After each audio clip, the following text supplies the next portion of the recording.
IP나래 프로그램에 대해서 설명을 드리도록 하겠습니다. 먼저 IP나래 프로그램이란 무엇이냐? 본 사업은 창업 후 7년 이내 기업을 대상으로 합니다. 지식재단 기반으로 용보강 컨설팅을 지원한다라고 말씀드릴 수 있습니다. 구체적인 내용을 설명을 드린다면 우선적으로 수혜기업에 대한 기초진단을 실시하고요. 그 기초진단한 내용을 바탕으로 해서 본 과업에 대한 과업 범위를 설계하게 됩니다. 확정된 과업 범위에 따라서 컨설팅을 실시하게 되고요. 최종적으로 결과 보고 및 재현이 이루어지게 되어 있습니다. 이러한 일련의 과정이 100일간 총 8회의 회의를 통해서 이루어지는 걸로 되어 있습니다. 그러면 IP나래 프로그램의 좀 더 구체적인 내용을 살펴보도록 하겠습니다. 이러한 100일간 8회 회의를 통해서 과연 어떤 결과물들이 도출이 되는지 한번 살펴보면요. 크게 IP 기술 전략하고 IP 경영 전략 두 가지로 나눠볼 수 있습니다. IP 기술 전략에는 4가지 형태의 결과물이 나오는데요. 먼저 강화 특허권 창출이라 그래서 권리 범위가 넓으면서도 분쟁이 발생했을 때 부여 가능성이 적은 그런 강한 특허권을 창출하는 게 가장 제1의 목표라고 볼 수 있습니다. 두 번째는 R&D 방향 설정 부분입니다. IP나래 프로그램은 기본적으로 한국, 일본, 미국, 유럽 기본 4개국에 대한 특허를 분석을 해서 분석된 내용을 바탕으로 여러 가지 기업 니즈에 따른 결과물을 도출하게 되는데요. 그런 특허 분석을 토대로 해서 R&D 방향을 설정을 함으로써 기업의 중장기 전략과도 매칭시키는 그런 절차를 진행하게 되어 있습니다. 다음은 분쟁 리스크 예방 전략입니다. 기업이 기술을 개발하는 것은 단순히 특허권을 창출하기 위해서뿐만이 아니라 궁극적으로는 상품화해서 매출을 발생시키는 것을 최종적인 목표로 하고 있을 것입니다. 이러한 과정에서는 타사의 특허를 우리 기술이 침해할 수 있는 가능성도 분명히 존재하게 되는데요.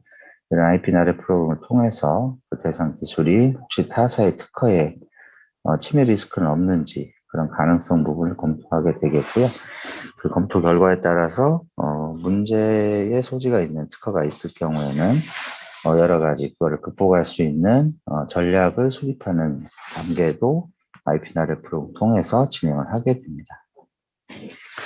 IP 기술 전략 부분에서 맨 마지막 부분인데요. 특허 포트폴리오 구축 전략 수립 부분입니다. 우리가 기술 개발을 한 결과물에 대해서 특허를 출원하게 되면 한 건만으로 그 기술을 온전히 보호할 수 있는 경우는 거의 없습니다. 그 기술을 통해서 파생될 수 있는, 개량될 수 있는 부분까지도 우리가 확대시킴으로써 그런 특허망을 구축해서 전체적으로 이제 대상 기술을 보호하게 되는데요. 그런 부분에 있어서 그 대상 기술을 보호하기 위한 특허망 구축 전략을 수립하는 부분도 본 IP나래 프로그램을 통해서 진행을 할 수가 있습니다. 다음은 IP 경영 전략 부분입니다. 일단 이 경영 전략 부분은 인프라 구축 부분으로 보시면 됩니다. 이런 뭐 특허상 디자인 같은 거 아니면 인증 부분 이런 것에 대한 교육이 가능하고요. 그 다음에 뭐 비밀유지 계약서를 검토하는 방법이라든가 필요한 경우에는 직무별명 보상 규정을 도입하는 데도 도움을 드릴 수가 있습니다. 그리고 실제 기술 이전이나 비밀유지 계약을 체결하고 있는 경우에는 그 과업 과정 내에서 해당 계약서를 같이 검토를 해드릴 수 있고요. 그 다음에 이제 그 R&D 방향이 설정된 대로 연구개발을 진행함에 있어서 정부 R&D 과제를 지원하는 데 필요한 사업계획서 작성에도 도움을 드릴 수가 있을 것입니다. 그리고 최종 사업화를 위한 브랜드 전략이나 디자인 전략 부분에 대한 컨설팅도 본 과업 범위 내에서 어느 정도 도움을 드릴 수 있지 않을까 생각을 합니다. 크게 기술 전략과 경영 전략 부분 총 8개의 결과물을 말씀을 드렸는데요. 저희가 100일이라는 그 짧은 기간 동안 이 전체 8가지 과업을 전부 수행하기에는 큰 무리가 있습니다. 그래서 기본적으로는 저희가 최초 기업 기초 진단을 통해서 기업에 실질적으로 필요한 부분이 무엇인지 그걸 파악을 해서 과업범위 설계 시에 최종적으로 우리가 어떤 내용으로 결과물을 도출할 것인지에 대해서 협의를 해서 그 부분을 중점적으로 진행을 하게 될 거고요. 이 중에서도 특히 이제 강한 특허권 창출 부분하고 분쟁 리스크 전략 수립 부분은 이 IP나래 프로그램에서 기본적으로 진행하는 항목으로 되어 있습니다. 그래서 이거 외에 추가적으로 어떤 부분을 진행할 수 있을지는 우리가 과학범위 설계 부분에서 협의를 통해서 결정한다라는 부분을 알고 계시면 될 것입니다.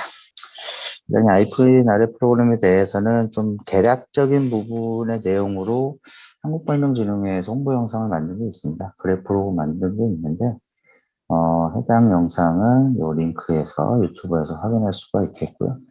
그 다음에 해당 IP나래 프로그램이 우리 기업에 필요하다. 그래서 이 사업을 수행하고 싶다. 할 때는 하단에 있는 사이트로 해서 사업을 신청해 주시면 될 것 같습니다. IP나래 프로그램 같은 경우는 매년 2월하고 6월 총 한 두 번에 걸쳐서 기업을 모집하게 되는데요. 매해 저희가 그 제주 지지안센터 홈페이지 사업 공고란에 해당 사업 내용을 게재하고 있으니까요. 해당 내용 확인하시고 필요하신 기업은 신청해 주시면 될 것 같습니다. 그리고 오늘 이 설명드린 내용은 따로 편집해서 유튜브에 업로드를 할 예정입니다. 앞으로 이제 그 제주 지지안센터 한 칸 띄고 아래라고 검색을 하시면 해당 내용을 다시 한번 볼 수 있다는 점 말씀드리면서 오늘 설명은 이렇게 마치도록 하겠습니다. 감사합니다.